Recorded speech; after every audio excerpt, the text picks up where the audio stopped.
In this video, I'll be showing you the basics of how to operate the serger and how to complete 4 different types of samples using the serger settings. So first thing to get started is you need to turn on your machine. So right above the cord, you'll notice this button. Just make sure you click it. And the light should turn on to indicate that it's on. Okay, there's 4 different settings that we're going to be using as we're serging. The first one is here, the top dial over here. This is the stitch width. And then when you want to select the number, you just want to make sure that the arrow is pointing to whatever number you're trying to set it at. Over here is the blade, and right now it's unlocked, but you'll notice that when I lock it, the blade over here will drop down. And that just prevents your machine from cutting as you're serging. I typically like to keep it unlocked so that it does trim off the frayed threads as I'm serging. Okay, and then over here, this dial is the stitch length. The stitch length controls the distance between every stitch. You'll notice over here that there is a standard and also a rolled hem setting that you'll have to make note of when we are doing our different samples.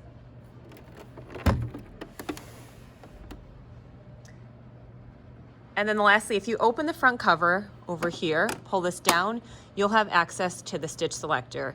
It goes from letters A through D, and you would turn this dial, and you just want this dot to align with the letter that you're trying to set it at. Okay, so for our very first seam sample, we're gonna do the 3-thread overlock. Over here, we're gonna change our stitch length to between 2 and 3. So that is this dial here. We want this arrow to align with a number between 2 and 3. So I'll put it right at 2.5. The stitch width is at 7.5.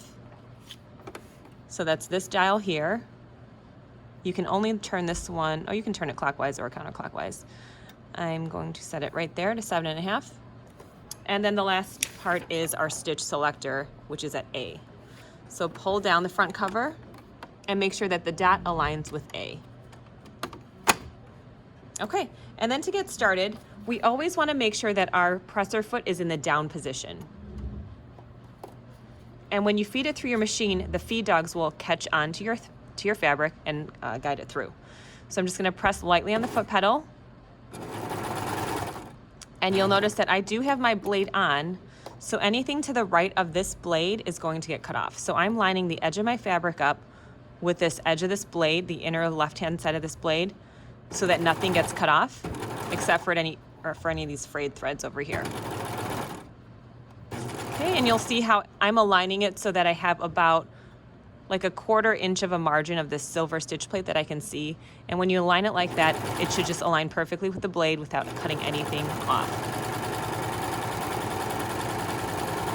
Okay, and as you're serging it, you want to let it fully run through. And this is a technique called chaining off. You want to leave about a 3-inch chain after you finish serging so that you can cut it off right over here at the thread cutter. Or if you have a pair of shears, you can just cut it off with your shears. But always leave about a 3-inch chain so that the next time you serge, it doesn't get unthreaded. Okay, with the serger, you do not have to backstitch. And so this is what our very first sample looks like. This is called the 3-thread overlock wide. The next one is a 3-thread overlock narrow. The length is between 2.5 to 3.5. So we'll put it right at 3. Stitch width is at 3.0. So I'll turn that dial so that this dial aligns with 3.0. And then lastly, our stitch selector is B.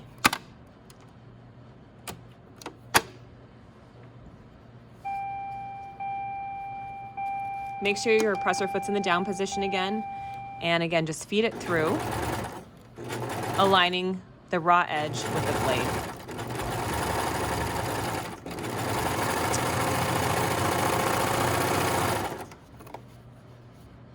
Now this one is my favorite serge to do for things where you're using woven fabric.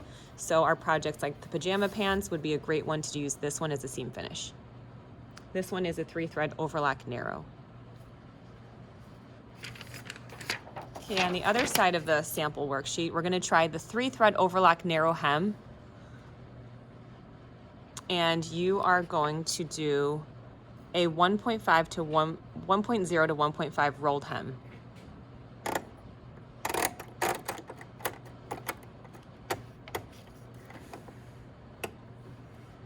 You'll notice with this one, you are going to have to access the rolled hem here, which you'll see over here. You have to turn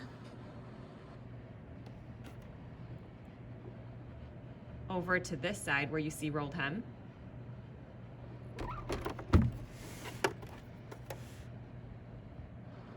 And with this particular machine, you'll see that these numbers are kind of grayed out with a background in gray. So that one's going to be at 1.5.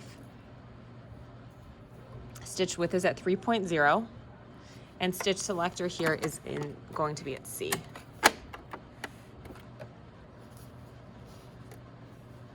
Press your foot down and feed it through.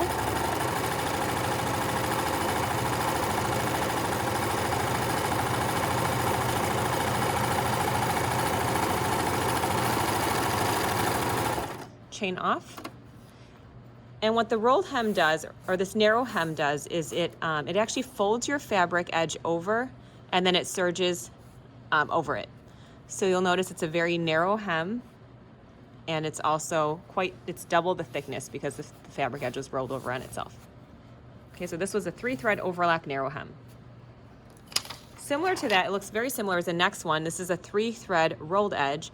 This one we're going to move this to a 1.5 rolled hem, which I believe it's already set at 1.5. Width is at 3.5. And then now we're at stitch selector D.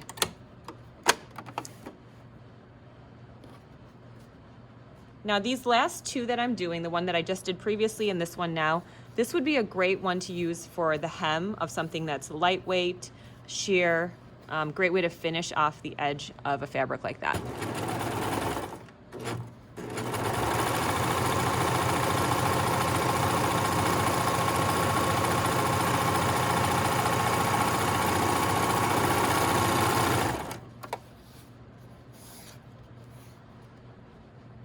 Okay, this one is the narrowest stitch possible. It's ideal for seaming sheer and lightweight fabrics, like I said earlier, and this is called a 3-thread rolled edge. Once you're done serging, always remember to turn off the machine by flicking the switch here, and the light should turn off.